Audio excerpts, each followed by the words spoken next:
listens on your podcast, man. That's awesome. It is insane. I cannot believe it. Welcome, everyone. We are now streaming live to YouTube. Everyone that is listening to the audio got a little bit of the behind the scenes. So we totally appreciate you. I am going to share this live stream real quick. Copy live stream to the clipboard. Let's go over to my Facebook real quick. Let people on my Facebook know that I am streaming live. Yeah, we're live. We are definitely live. All right. Top 20 paramotor pilots you should follow on YouTube. All right. Paste and post. Paste and post. All right. There we go. All right. Look at all you guys now. We are live. This is not Memorex. Welcome, everyone. My name is Sean Symons, also known as PPG Grandpa. I'm talking slow because I have so many kids in the back. Got all the grandkids. I got granddogs and everything back here. This is Labor Day, so this is just going to be a short one. We're only going to be talking for about an hour today. That way we can get back with our friends or fly, whatever we need to do. So welcome for the next 49 minutes. Today in our panel, we have Linda Anderson. Both clap, cheer. Look at it. She's our cheerleader. Isn't that awesome? That's great. We also have, remember last week we had Chris Wheeler. Chris is back this week. Welcome, Chris. Kevin can fly. He is also here. He is our instructor that we can ask him anything because he is awesome. We have Brian Haybale Waller. Welcome, Mr. Hey. See ya. We have JP. He is our technical guy that makes sure that anything that you see on here, it's done through him. So thank you, sir. We appreciate you.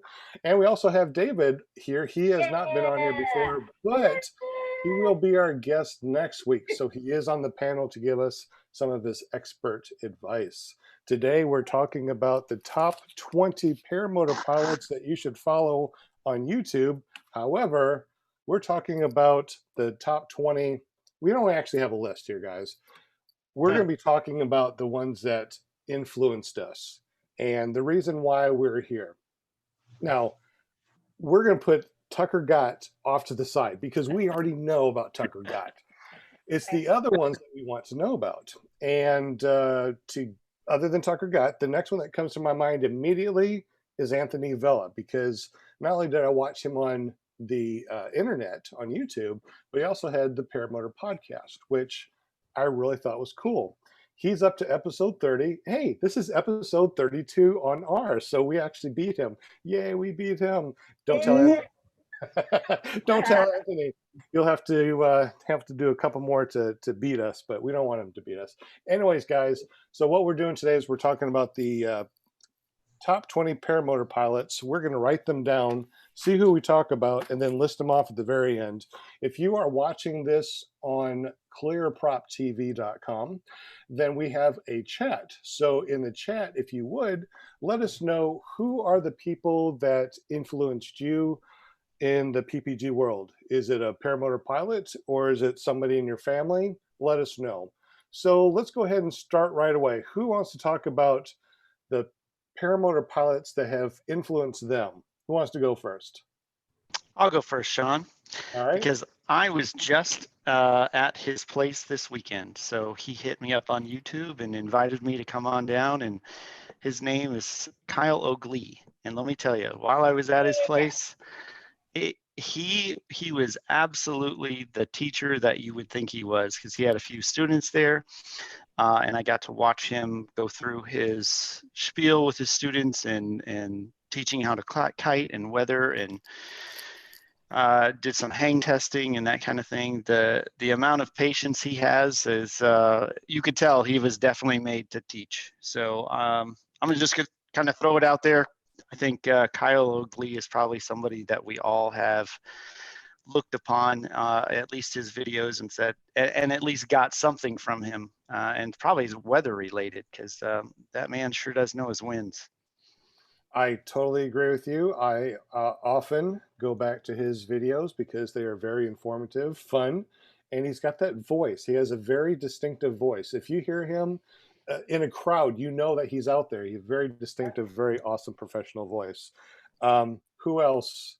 Linda, don't you have somebody in your life that is very professional? May not be PPG, but is PPG. As long as you don't have dogs that are barking. I know. Who's in your life that you look up to? Oh my gosh. That would be Robert Michaels with paraglidingtalk.com. He's been flying since 2017. And just in the last year, I've just really started getting involved in all his flying episodes and his show. And so now it's just kind of really taken off. So I'm his PR. I keep saying like payroll, but he says I'm public relations. So, you know, but yeah, very much so. I mean, his I think Linda is the one that funds his payroll. I know, I do. I know, exactly. It's like every week, okay, you know, but he is like come so far and taking that SIV course. And I watched that last video when him and Anthony, he took Anthony out there to El Cap, and Robert just about gave me a heart attack when he was doing his, all of a sudden just started swirling, and what they call that, SAT, and Yeah. but he pulled himself out of it. So Sean, if you can catch that, I think I tagged you on it, but yeah, you got to watch it. It's pretty awesome. I like watching the SIV courses. Since we're talking about SIV courses, real quick, shout out to Andrew Fuller. Not only is he the maker of the paramotor frame, Skytap Angel that I fly, but he also runs a very successful SIV clinic down in Florida. And I have gone to 2 of his clinics already. It's amazing. You learn so much in 2 days, and you come back like you've been working out for a week with Arnold Schwarzenegger. I mean, it's just so sore, but the amount of knowledge is amazing. So Andrew Fuller and also Leah Catullo for sure. Jonathan Carr also too. Amazing people. Who else has some people that influence them? Come on, somebody. I know we're not supposed to talk about he who should not be named, but honestly, I spent a lot of time watching Dell's videos because the guy has some genuine skill. And it wasn't until I realized the less personable side of him that I then started to seek the depths elsewhere. But I did find a lot of great information, you know, we're not supposed to stumbling through. But I watched Tom Kubat's videos. I think Tom does a great job. When Woody Gamer Tag was putting out flying videos, I think Woody did a great job with videos. Woody's videos had a lot of really good, rich content. And I'm kind of bummed that he decided to take a break from doing his stuff, but it is what it is. But yeah, there's several really good people out there as far as information and just plain entertainment. I mean, shoot, for entertainment, Mark Amundsen, that guy is hilarious. Half his videos will crack me up just as much as they give you something to watch. So, you know, a lot of good content. Sure. Absolutely. How about you? Hey, Bill. Well, for me, I'm gonna have to break protocol, man. My biggest influencer was not a paramotor pilot. He still would like to be, but he's not yet. But it's my dad. He taught me how to fly. I've been flying with him. He started an ultralight club here in the late 80s, early 90s, became the president of it, one of the biggest ones in the United States, one of the top 3 at one point, and had 30 planes in my front yard when I was a kid doing a fly-in. So, you know, for the passion of flying goes ways back in my family. I broke a leg in my airplane crash my second time up when I was in the 7th grade. And I didn't fly for quite a few years. I regret that. But I did get back up there with my dad.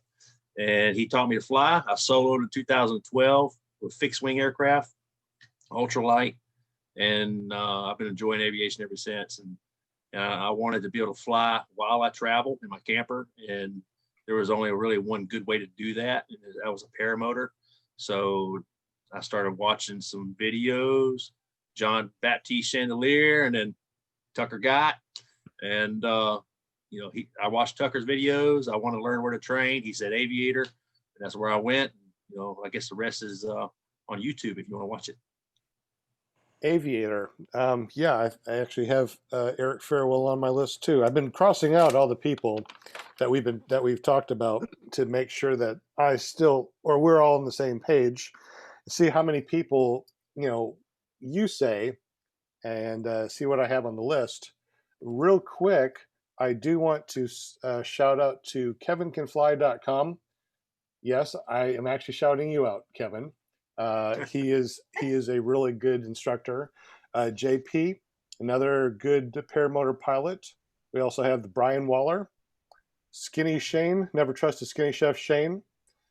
We also have Tommy Mosley, and a couple of other people that we've had on our podcast. Chris Wheeler, he's still here. Shane Bittner, Mark McElroy. We also had Harley on here.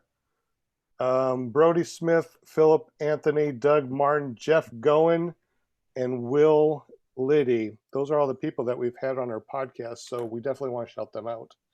Since we already said JP, who is your people that influenced you? I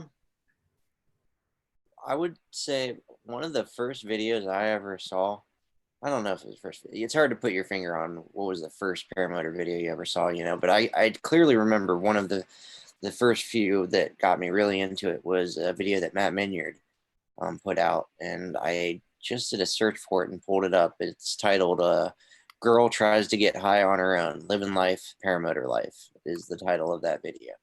And I must have watched that video 100 times. It's just, you see this 4 foot tall, 80-pound girl, strap a motor to her back, and she's doing touch and goes, and just the soundtrack on the video is awesome. And it just, I don't know, that video set it off for me. So right off the bat, I'm gonna have to say Matt Minyard, even though he doesn't produce a lot of content, what he does make is really, it's what he does. Like, he's just filming his life. He's not producing like a show or anything. He's just going out there and living the van life, and he's filming it while he does it. And that's, something unique to how he does things. I'll also say I really like Mark Honeycutt. Him in Atlanta, they make a lot of good stuff too.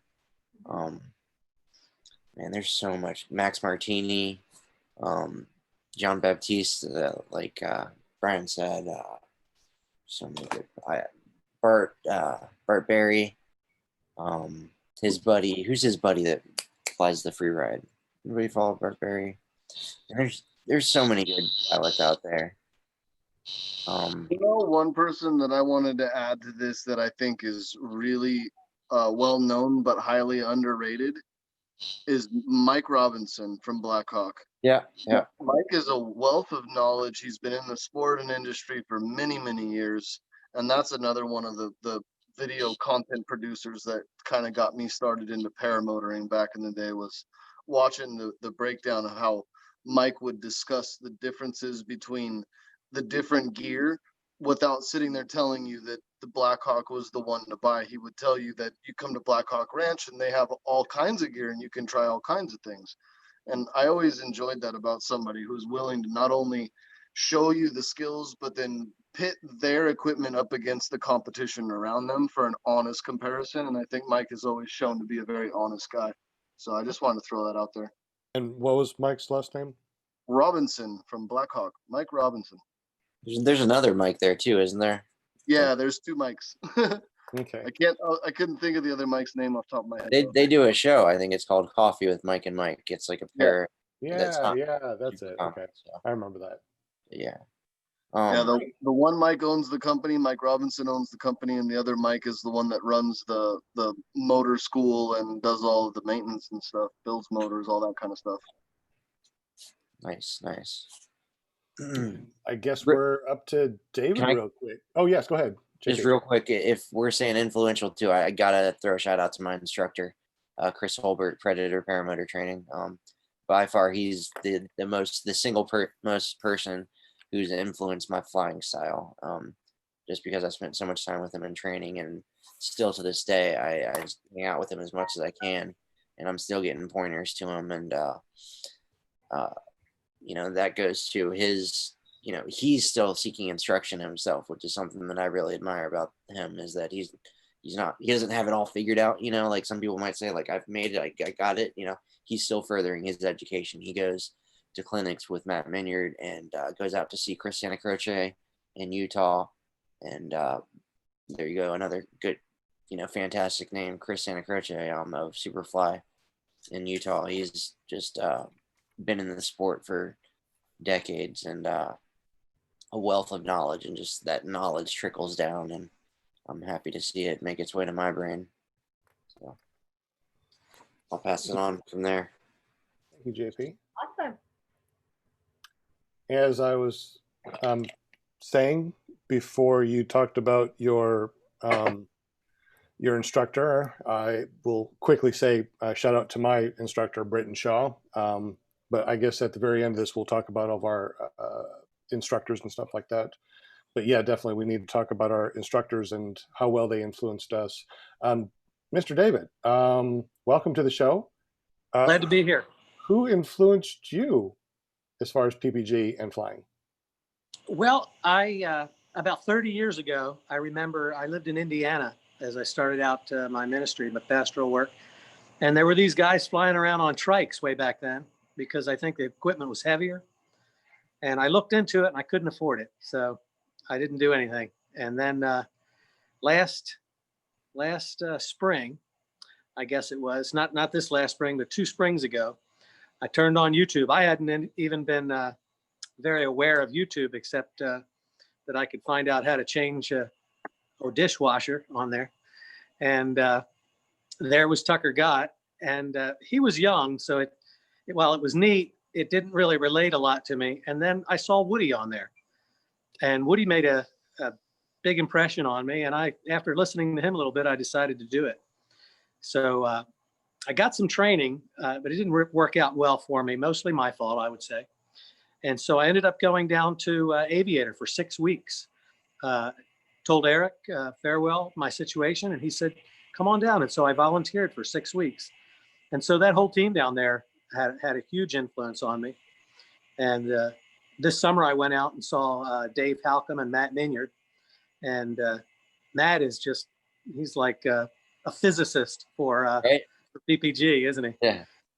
And so listening to him and watching those guys, you could see it was easy why Eric Farewell had chosen Midwest PPG as an affiliate. They just were really good out there. And I just loved my time down at Aviator. I didn't go to Aviator, but I've heard a lot of good things about them. What about Aviator did you like the best, real quick? Like I say, I wasn't a student. I was volunteering there. But if I would say the thing that I really appreciated was, first, they knew what they were doing. But also, if you went as a student, there's a fella down there, his name is Mike, and he says you get concierge service.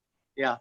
And he said you get concierge service. And it really was. They treated their students like royalty, is the way I'd explain it.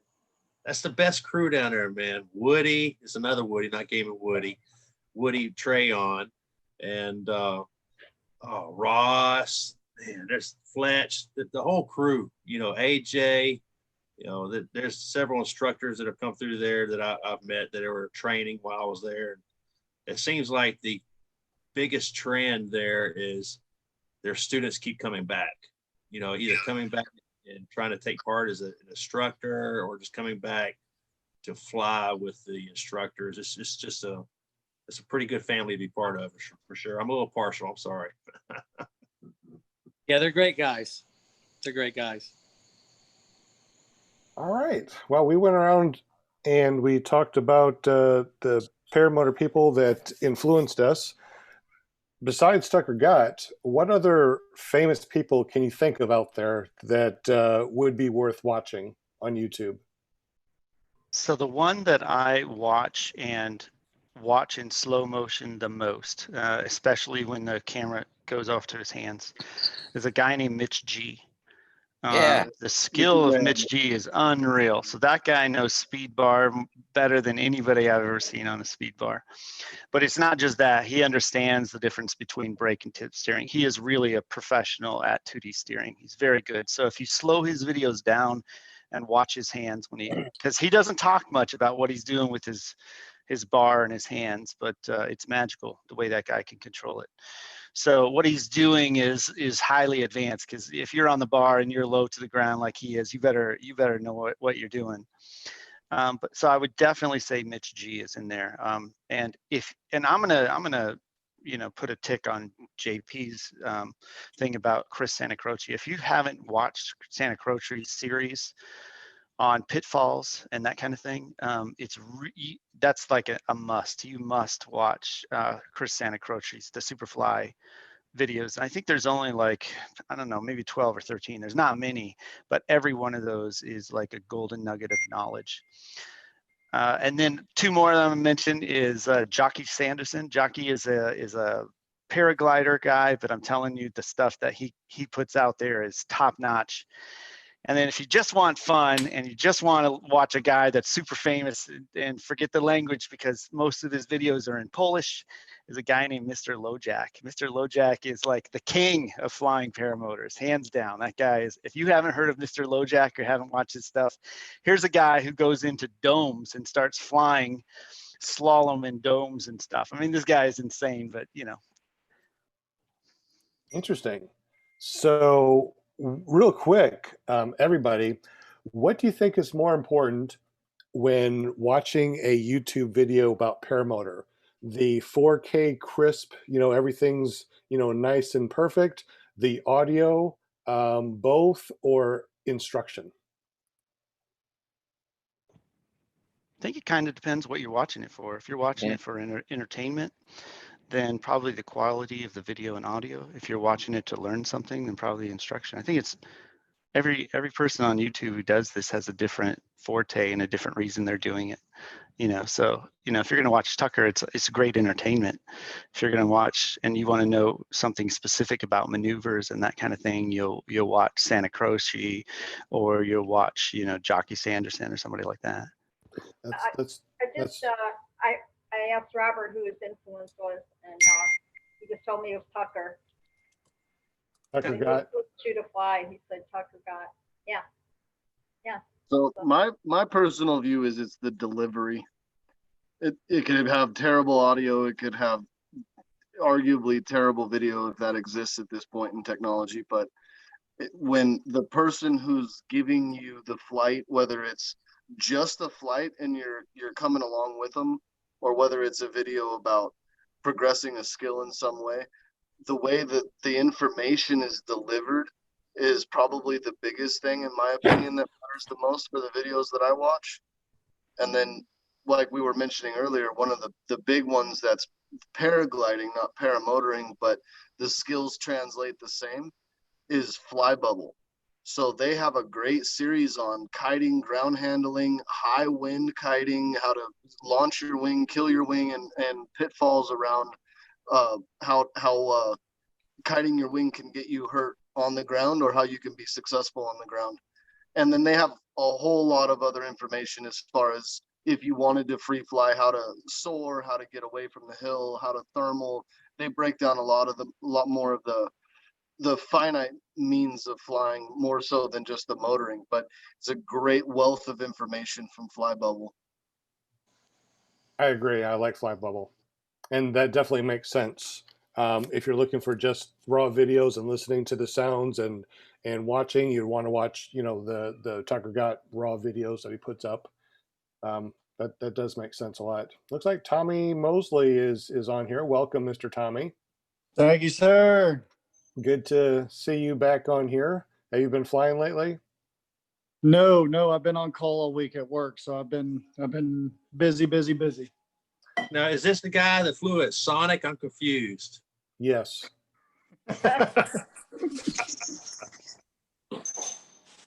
Yes, that's the guy that decided that he did not want to eat at Nick's barbecue. He'd rather go over to Sonic and then fly away and eat at 5,000 feet. What's up, Tommy? Real quick from the chat, Bill 8 or Charles Shirley mentions Fly Guy Alberta, which I believe he's an instructor and he's out of Canada. Yes, I got Fly Guy Alberta. I was going to mention him, so that's awesome. A lot of good I like him. content too. Yeah. So anybody that can fly a couch, I don't know if you know who that is. Oh yeah. That's my Did you- dude. Pretty impressive. Did Yeah. you see that he is now flying a bed? He's Yeah, I played sleeping. that. Did you see? Yeah, I think JP saw that. Well, So- next year, he's going to take the whole house with him. Since you guys mentioned Fly Guy, I thought I would just throw in a little useless bit of information about his channel. So if you notice, you can go back on his channel for many videos, and you'll notice that he never ever shows his face. He does talking. He'll show you the paramotor. He'll show you the wing. He'll show you his trailer. He never ever shows you his face. The reason for that is because Fly Guy is an undercover or was an undercover officer in the Royal Canadian Police and worked Wow. with narcotics and things like that, taking down people. He was actually like a Donnie Brasco for the freaking Canadian Police Department. So that's Wow. why So he never showed his face, because nobody could ever see him not in his quote natural setting or his undercover setting. So that's why Come on. With a paramotor and a machine gun and arrest people. Yeah, No so that's why way. in all of his videos, he never ever showed his face because of his undercover police work. He couldn't allow himself to be viewed Where'd outside you of read his this? undercover life. How'd you hear about this? I know things. What do you mean? How did I Okay, read all that? right. I know things. I know things. It's part of That's a no. it's part of being in the instructor network. You know things that the students don't know. There you Um, go. I'm looking. No, at- he had divulged that at the Salton Sea Fly-in to a couple of friends of mine. Anybody mention Andre Bandera? I was about to say that too. Did you see him geek out on the line tensions? I saw that. Oh my God, that guy's brain is like this big. Yep. He's Yeah. been working on that for 2 years now, believe it or not. Yeah, I know, but he finally got it done. He put all the data out. You can actually download a PDF report of the whole thing. He did a video too where he legit unplugs every single line one at a time and sees how it affects the glider. I saw saw that that. one. That was Yeah. really cool. I Yeah. like that. So I know that I never want to lose an A. Right. Yeah, that was pretty. Don't want to do that. But it just Especially not an inner A. right. Definitely. All right. I'm going to name a couple of people that are on the list that we didn't talk about. And let me know if you heard of this person or not. And if you did, what do you think of them? First one, PPG Gorilla. Yeah. He's a nice guy. I think he's Is at the he flying related to right now. PPG Grandpa? Rick is You would Rick is okay. Wink, wink. Have you guys seen the new content he dropped with his dog? I want to do that. Like, Oh yeah, yeah. It popped up on my thing, but I didn't get to watch it. What did it show? it's pretty cool. He's got his dog. He's got a special pair of dog muffs Flew Oh, his dog. for his dog and goggles for the dog and like a 6-point harness. And he's Yeah. got it mounted on his lap and he takes them for So cute. flights with him. And the Yeah. thing will hang out and bark at the cows as he flies over them. That's awesome. I think Okay. I think I saw Only that. problem is if I take my dog, I have to take an extra 90 pounds up with me, so it's gonna be tough. Yeah, my dog would be more than choking if I tried that. Yeah. I've got a Yorkshire Terrier that weighs 4 pounds. It wouldn't be that hard. Perfect. About a gallon of gas. There you go. That's like JP's little 6-ounce Maltese he's got. Yeah. Oh, baby. He's coming up with me someday. aren't you? Oh, that's what I want to do. I want to bring one of my dogs too. And I did see that video with him because I asked him what kind of earmuffs did he use, Yeah. and he told me. That's right, he did. They sell them on Amazon. They have different sizes for different pups. They're That'd be called something clever, like bark muffs or Bark something. I think that they're pretty cool. All right, here's a second one, and tell me if you heard of him and what do you think of Paramotor Crazy. David Wolfie. David I Wolf. like Dave. He's a good guy too. Old Yep. Mr. Wet and Wild himself. Yeah. So, I didn't. I was teasing Dave, and I said he earned his second merit badge. So he got his bush pilot badge when he landed in the tree, and now he's got his Wet and Wild badge now that he's landed in the river. Oh, I gotta watch. I haven't watched that video yet. I'm gonna have to watch that. We really need to have actual badges that we can put on ourselves when we do something silly like that. Thank God I don't have one of those yet, but I'm sure that I will eventually. I mean, that's how it goes, right? You're going to get a badge. Like, you don't fly be a Buttlander badge. Okay. Buttlander badge. I guess I got that badge. I got the Buttlander badge. You're right. I got the broken prop badge. Okay, there you go. I guess that's what we're talking about. I guess I do have a turtle badge too. I didn't mention Paramotor Crazy, but he was an influence as well. In the first fly-in that I went to, he gave me a sticker. So that was kind of cool. That's There you cool. go. You still have the sticker? I do. It's on my truck. Oh, cool. All right. Yeah, Here we love go. our stickers. Okay, I got another one. Tell me if you know him or what do you think of him. Ready? Paramotor Noob. Yeah, he's an English guy, right? Yeah, not so much of a noob anymore either. No. He forever will be a noob because of his name. Mm-hmm. All right, got another one. PPG Flyer. FLYR. Anybody? I'm not sure if I've seen him. Okay. I know everybody. I got one for you. How about PPG Explorer? Yes, Yeah. that's the next one I was going to say. PPG Explorer. Florida guy, right? Yeah, Bill does some great videos. Bill's been killing it with his videos. All right, got another one. Tell me if you know this guy. I don't think he's well known at all. Maybe a couple people know him. How about Eric Dufour? Who? Eric Dufour. Eric I who? bet- I was teasing when I said that. I know, right? Eric Dufour. He's some I met guy him out down there at Palm that Bay. some random guy. I think not too many people know him. Does anybody know Bo Feldman? Yeah, he flew from Oshkosh or Florida to Oshkosh or something like that, didn't he? I think Yep. he did that, Like a million long mile. one. Stop it. How million about mile trip. Greg Blew up Anthony his engine Harris? on the way there. Greg Anthony Harris. Oh yeah, Greg makes awesome edit videos. Greg's a filmmaker, not a video maker. Yeah, he's new to PPG, but not new to YouTube, that's for sure. Definitely makes some really Yeah. good ones. He's got a fantastic film that he just released on the training process and everything that he's gone through. And he's Canadian, him and his girlfriend, and they couldn't get to the States to finish their training because of a passport situation or something like that. But he released this, I think it's like a 20-minute video. It's, and like Kevin said, it's not a video, it's a film. It's, to call it just a YouTube video is selling it very short. I think everyone should watch it if they, I'm gonna pull it up here real quick just so everyone can find it.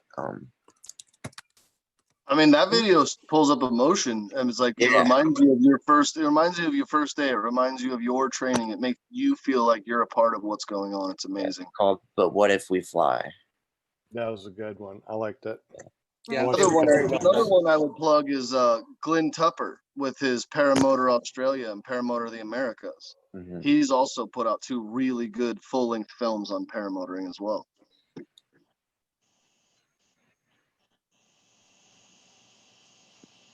I'm glad I jump on. I hadn't heard of a few of these people. The list is really, it just, It's okay, Tommy. They haven't heard of you either. Actually,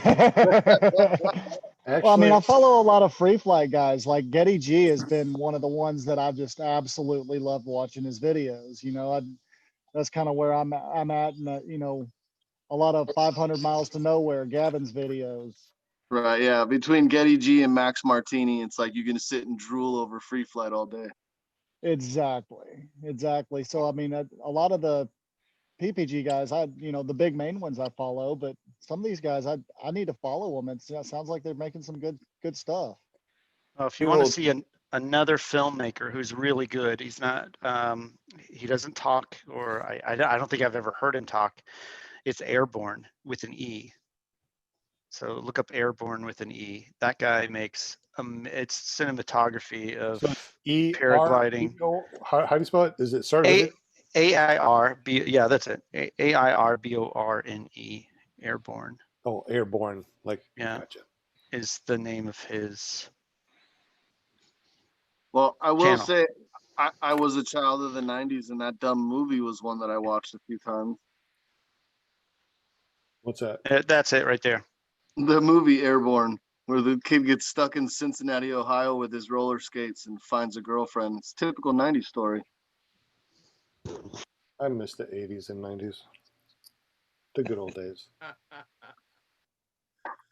So Tommy, since we're watching this on here, tell us who are the people that influenced you or the people that you look up to in paramotor.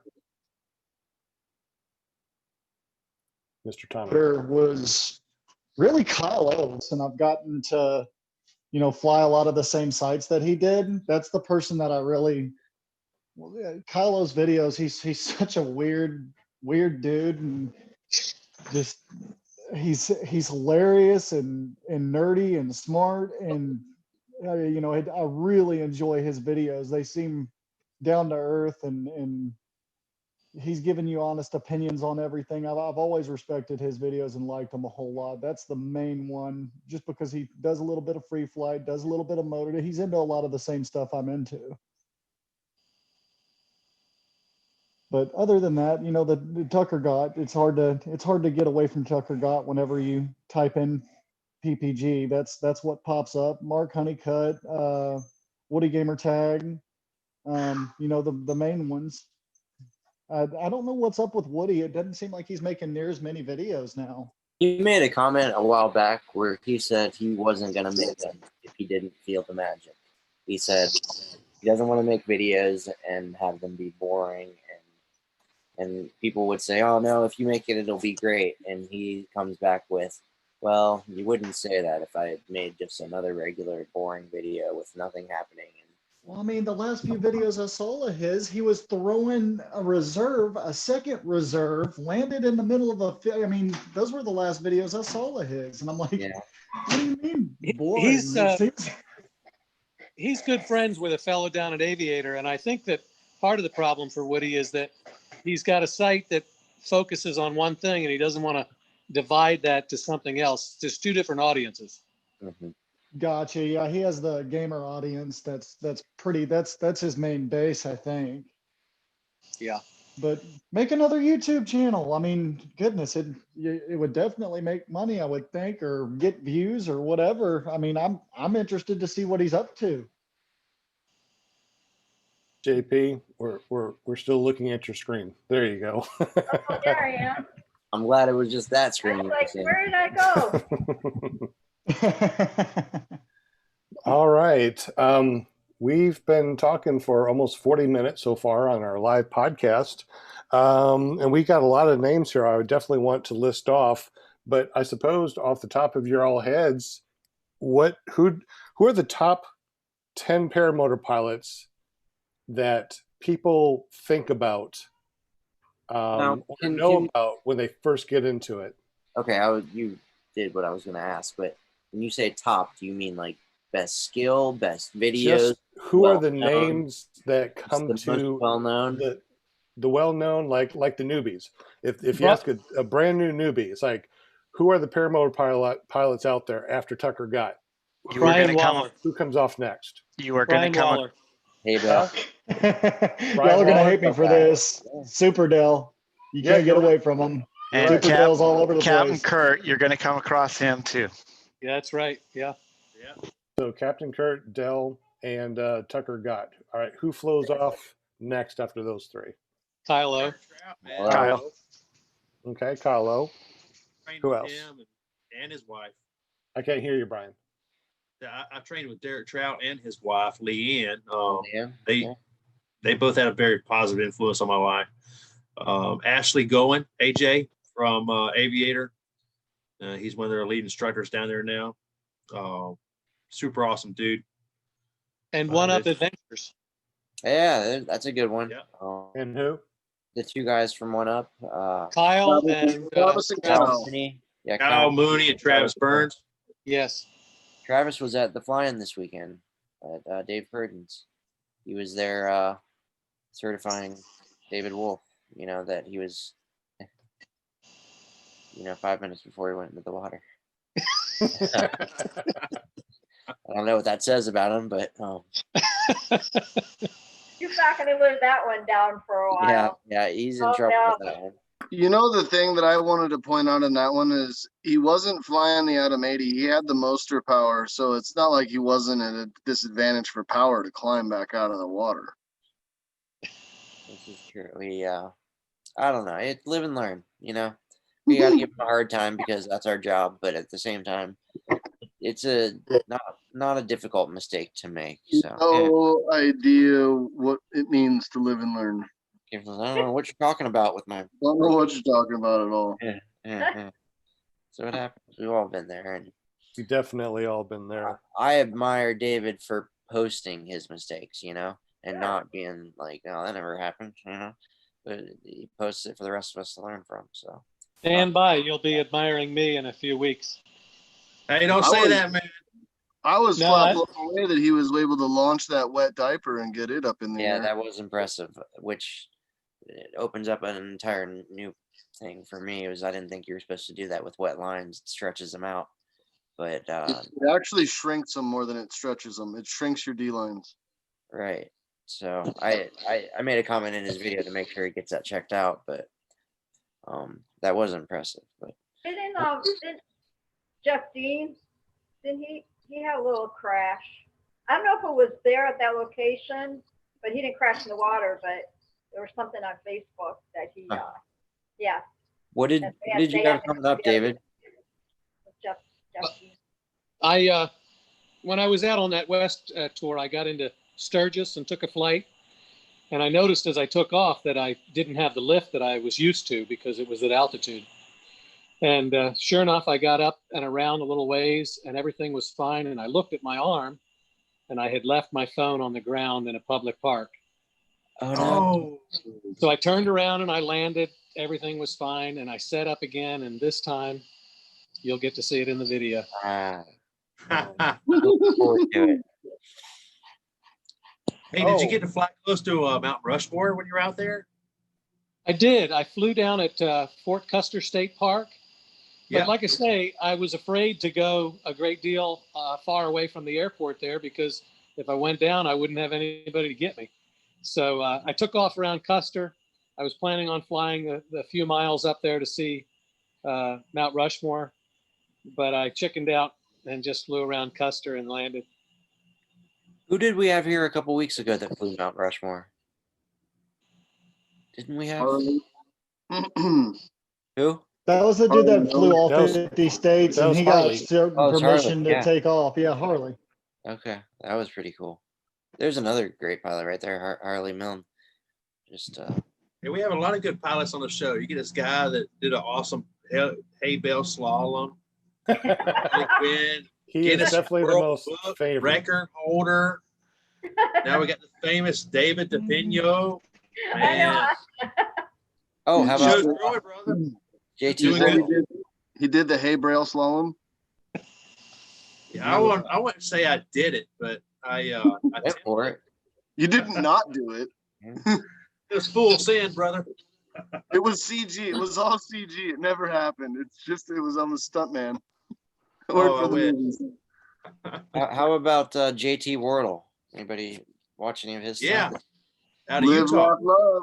Yeah. Live, laugh, love. He's got some good stuff too.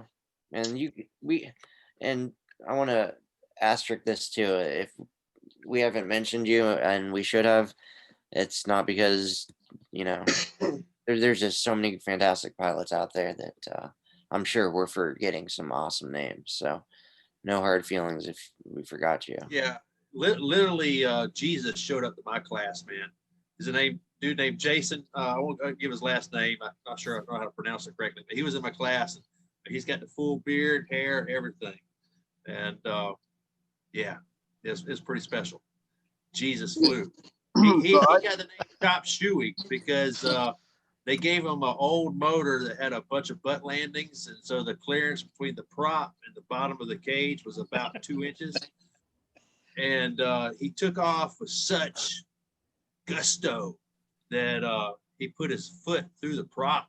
Ooh. And there was 3 slits on the back side of the heel of his boot, and no cut through the sock at all. And they got it on video. Basically, he was able to take his boot off and stick his finger through the back side of the boot. The prop went all the way through. Wow. But he walked away from it, man. You can walk on water. You think a prop's going to hurt him? Right? I know, right? Not Jesus. Reminds me of the Big Lebowski where he's like, "Hey, nobody mess with the Jesus." Who is that pilot that went down and we were looking for him for a couple of weeks? Did anybody find him? Who was that? No, they're still searching for QE. They still haven't located him yet. What a terrible. Yeah, that's rough. What happened? So a paraglide pilot launched in North Nevada.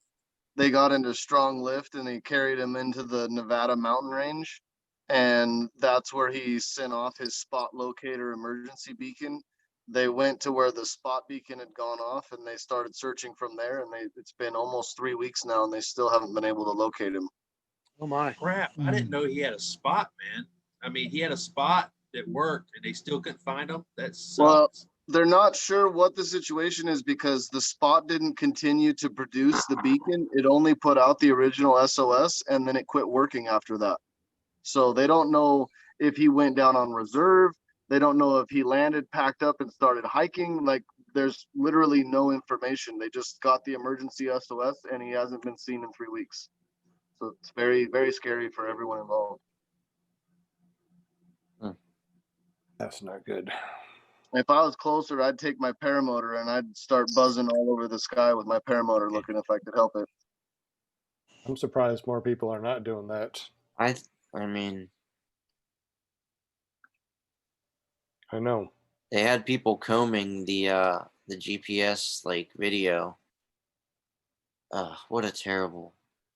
Yeah, I went through all that footage and went through the aerials that they shot and stuff like that. I couldn't find anything. I'm hoping that he's just on a long hike and he's going to pop up soon and everything will be fine. Yeah. Amen, brother. Well, that's something I'm going to add to my pack now. I'm going to put a water filter. They're teeny, they're tiny, and you can get fresh water. That's what I'd be worried about out there in that desert, especially. Yeah, I went through. under I went 20-degree heat.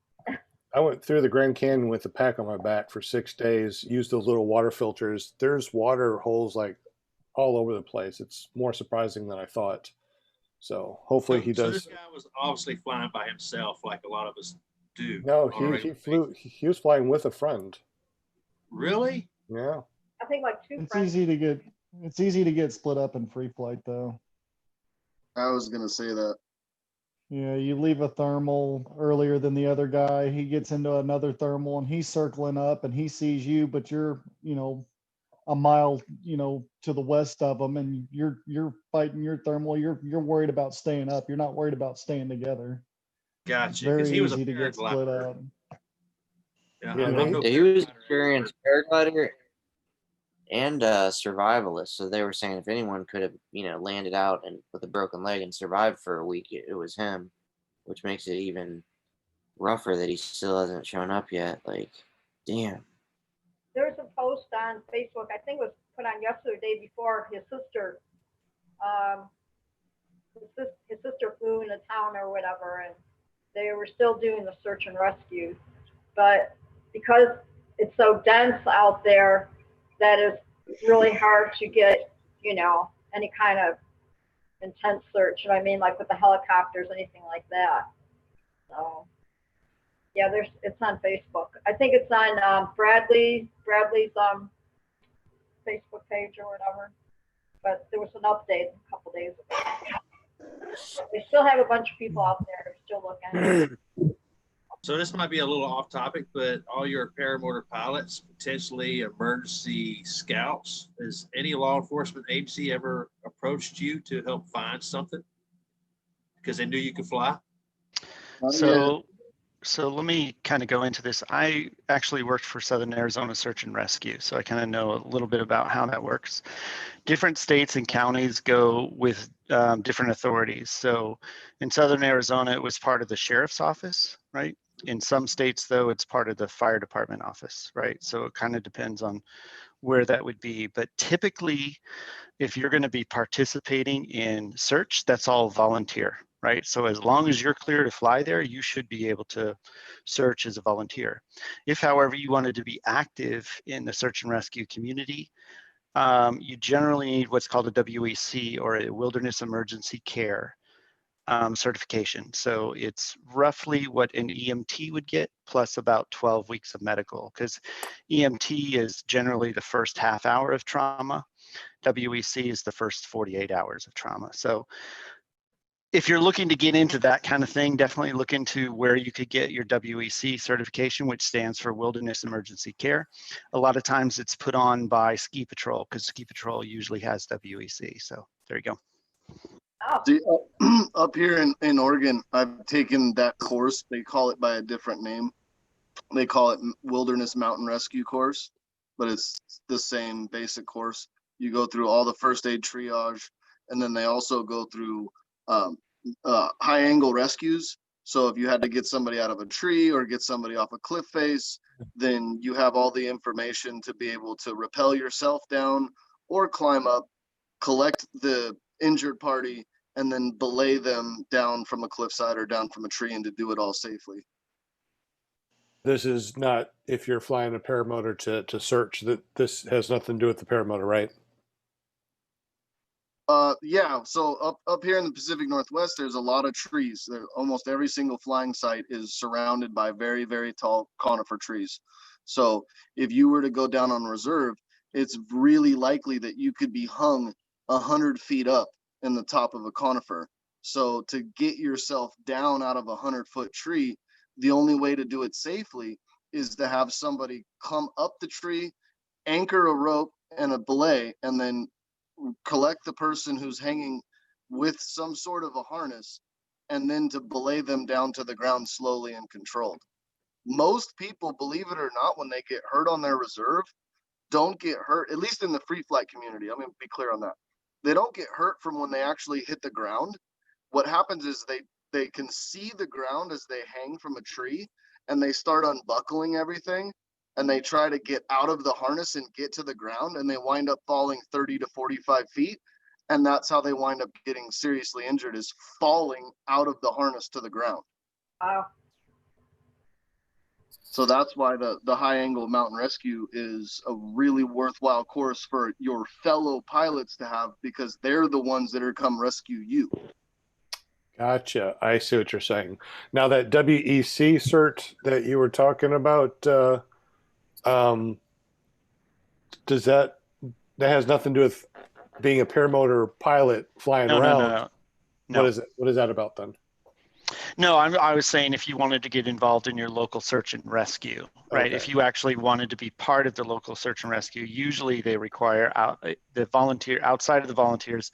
Usually they require those people that are doing it more as less than a volunteer, but more as an active participant to have a WEC.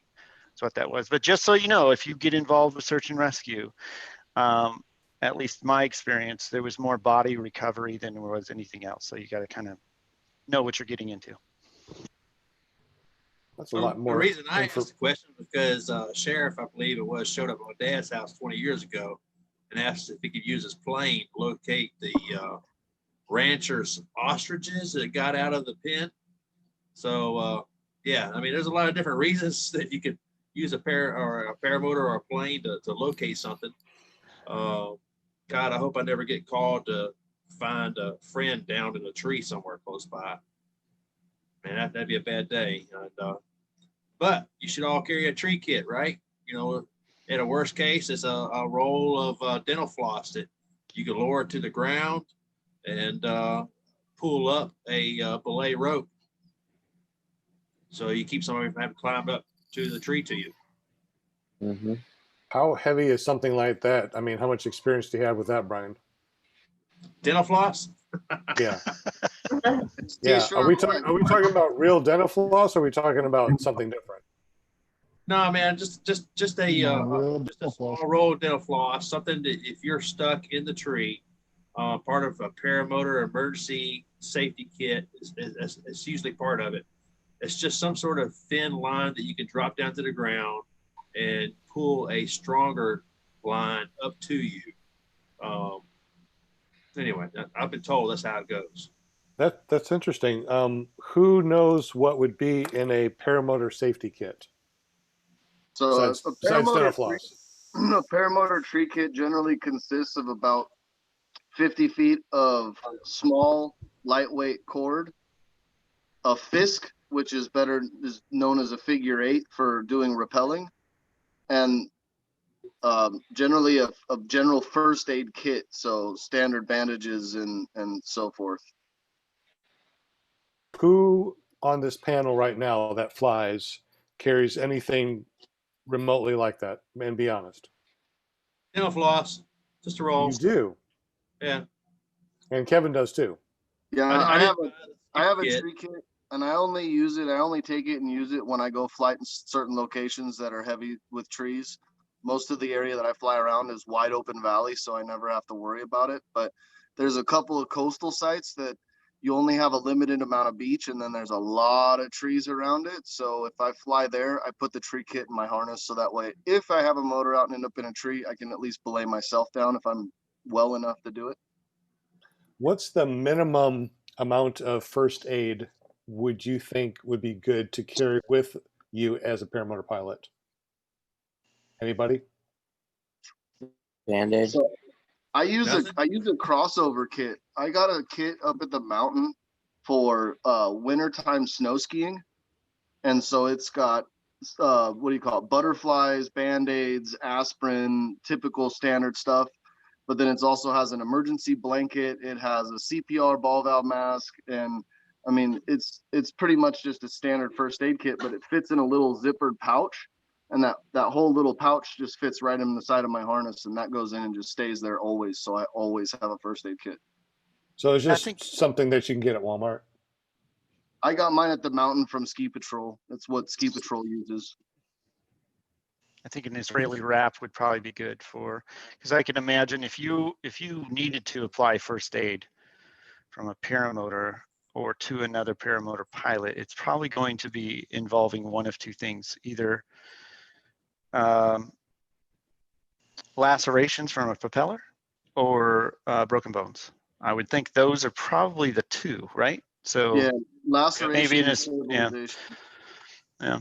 So maybe a splint or an Israeli wrap would probably be better than a sprint, and then whatever for lacerations. Well, I mean, we all fly with a windsock pole, so you just duct tape the pole to their leg, and then they're good, right? That's only at the LZ.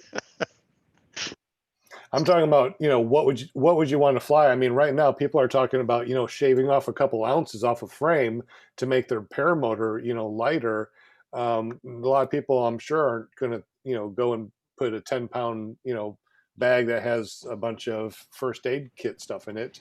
So, what would you do, knowing what we just talked about? What's the minimum that you put in your paramotor kit? I know that Kevin just said something, with the basics. Anybody else have anything that you'd put in your paramotor kit? First aid kit? Something like a Swiss Army knife or something like that. That's a good idea. That's Swiss very Army knife. universal.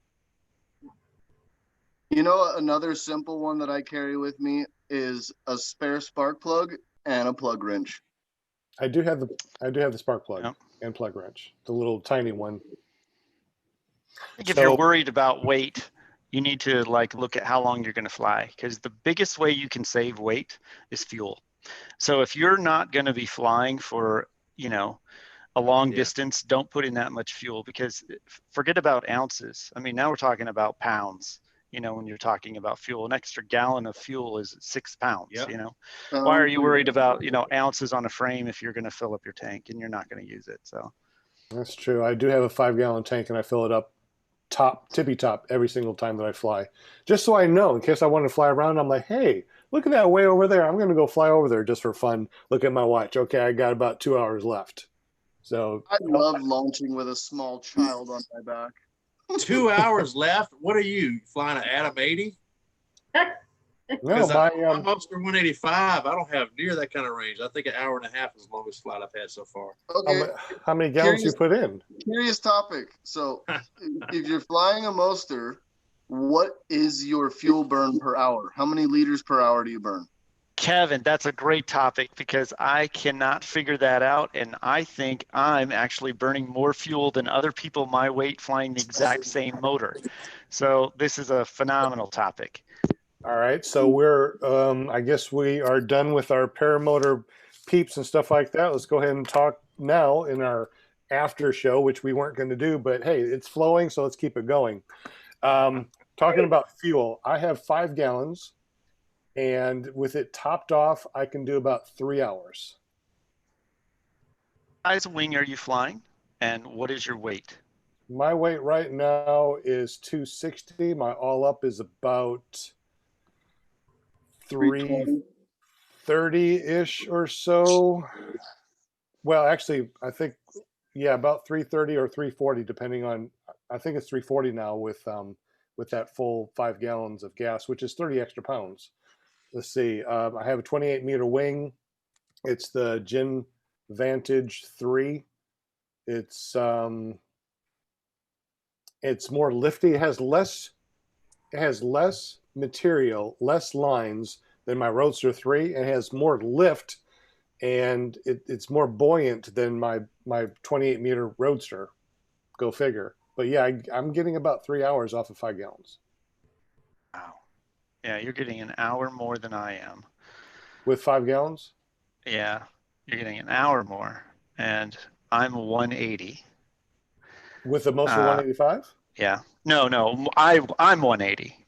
Standing on a scale, I'm 180. Like with the Moster 185, I'm probably 230 maybe, I would think, right? Somewhere around there. I'm flying a 23 Charger or an 18 Colorado. One of those two is what I usually fly. So I'm not as efficient as you, that's for sure. What unit do you have? Yeah, Moster 185. The frame is an Airfur. It's a titanium Airfur frame. Okay. So it sounds to me like you might need to turn your low end screw down or in about a 30,000th of a turn. Yeah, it could be the type of flying. I'm always flying in heavy winds though as well. Always. So. Yes. Sure. How about your throttle? Are you going full throttle on it, or? A lot, yeah. So, and I'm on the bar a lot too, which I know kills it. So it could be the type of flying too. That sounds like it, because if I fly with bar, my trim's out and going for speed or trying to penetrate the wind, I burn a lot more because I'm pretty much full throttle. Mostly what I do is I have the trims all the way in, and I'm just skimming along doing some foot dragging, maybe even 10 feet above the ground, and just maybe a third of throttle, and that's pretty much what I do the entire time that I'm flying. It seems like it'd be boring, but man, everything is just so beautiful. You don't have all that different, all of that wind from winds aloft, and it's just smooth. Well, except for this last time, there's lots of turbulence, but other than that, it's really nice. Then my next question will be, what prop do you have on your motor? I got the Helix 135. So I'm just using a 2-prop, the easy, what are those light ones? What are they called? E-prop? E-props, yeah. Yep. I also have an E-prop 130. It just doesn't put out enough thrust, and my motor spins so much faster to give me the same amount of thrust as the Helix does. There we go. So I went from a 125 to a 130 on the E-prop. I use a lot less throttle for cruise. And I went from about 4.5 liters an hour burn down to about 4 liters an hour burn. See, that's exactly where I'm at. I've got the 125 prop, E-prop, and I'm about 4.5 liters per hour. Have you guys if I tried do- Have you guys tried the 3-blade? Not Not yet. yet. No. I want to one of these days. I just got my second wing, so I can't one do on that the right now. I have to find a disposable $525, and then I'll have a nice new 3-blade. As soon as these Zoom meetings start making some money, I'm gonna buy me a 3-bladed prop. Yeah, And I'm how waiting come for that Linda doesn't back. donate to our video like she does the Roberts? I mean, geez, just 2 videos and I'd be able 4, to buy 5, a prop. 6, 7, 8. We got 8 people here. We have 3 Almost. likes on the website. So I'm We don't even thinking all like our own videos. maybe if you go like the video, more people will see it. More people will want to come here and take a look. So just saying. Like, Yeah. share, and subscribe. Like, I share, liked and it, man. subscribe. I mean, you gotta share it. And if I make any money off this, I'll split it with you guys. I'll give you a couple pennies here and there. I mean, we're not making too much, but I'll take you out to dinner. Any drive-through you want. as long as it's off the dollar menu. Oh, that reminds me, Tommy. There is a field right next. Am I here? There I am. Whoa. Yeah, yeah. That was weird. There's a field right next to McDonald's that I found over here in Conway. Oh no. Oh no. We're gonna have Don't to do do a we're gonna have to do a drive-through. Just Like- swoop in, just Yeah. swoop in, He go right through always the seems to drive-through. have the You have to go to the FAA window, hiding following your him wing, real take the closely food, up and there then in go back to Conway. kiting and launch. Exactly. Kite the wing through. Hurry up, give it to me. Hurry. You can go with 2 people on a paramotor. One person can land with a video camera, walk through the Yeah. drive-through with the motor in the back, totally Yeah. cool by itself. And then they can hold the food up, and the other person can swoop through and get it. There you go. Who's gonna swoop? Tommy? Are you gonna swoop or are you gonna hold it up there right next to my prop? What Yeah. you gotta do is you gotta get a bunch of helium balloons, tie it to the food bag, and then float it up to you like that movie Up. And you just fly by and just catch the balloon with your food. Did you did see some David dude Blaine? do Did you that. see David Blaine Yeah. do that? He just did Yeah. that a couple days ago. Not Would he with go the- like 3,000 feet and skydive from there or something? Yeah, 20-some thousand feet he went up there. He had to use oxygen. Oh wow. Yeah, boating around with his hot air balloons. Or helium balloons, I should Yeah, say. helium. I wasn't really impressed by that. I was like, okay. I I was. saw the Helix guy jump out of a spacecraft. And, That was plummet back cool. to Earth.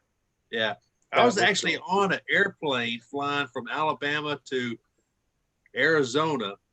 And the pilot said, if you look out of your left window, you'll see a weather balloon going up. That's Felix. I don't know how to say his last name. Sorry, dude. Baumgartner. Felix Okay. Baumgartner. But so I actually saw through a plane, kidding. commercial aircraft window, saw him going up. That was pretty cool. It took him hours to get up there, obviously, but man, impressive. That He was pretty broke cool. the sound barrier falling Yeah. back to Earth. Like that's a feat right there. The guy that had that record before that actually lives up here in Fayetteville. He was a jumper at Sky Ranch, and he said it feels like you're belly flopping. You slow down, you're moving from 700, and you're slowing down, down to terminal velocity, 120 miles per hour. Once you get, to a certain altitude. Tommy, you need to connect to your Wi-Fi, brother. I have to Yeah. imagine that'd be pretty painful. Well, guys, I gotta cut out of here. I gotta do the old domestic thing real quick. So Yeah, and we went over our hour. We were just going to do an hour. It is Labor Day. We do want to make sure that we have time with our friends and family. So it was a really good show, guys. Thank you so much, Linda Anderson. Woo, thank you so much for coming here. We got Chris, Kevin, Brian, JP, David, Tommy, and myself. Thank you guys so much for listening to us. This is ClearProp TV signing off a little bit early. Have a wonderful Labor Day, and we'll catch you next Monday. Paragliding talk. Take care. God bless. Bye-bye. Get a good story coming up next weekend. David, go give us all his inside information. Yeah, David will be here next On a big week. trip. I know. I'm excited. All right, y'all. Have a great one. Thank you so much. God bless. Good Bye-bye. night, guys. Peace.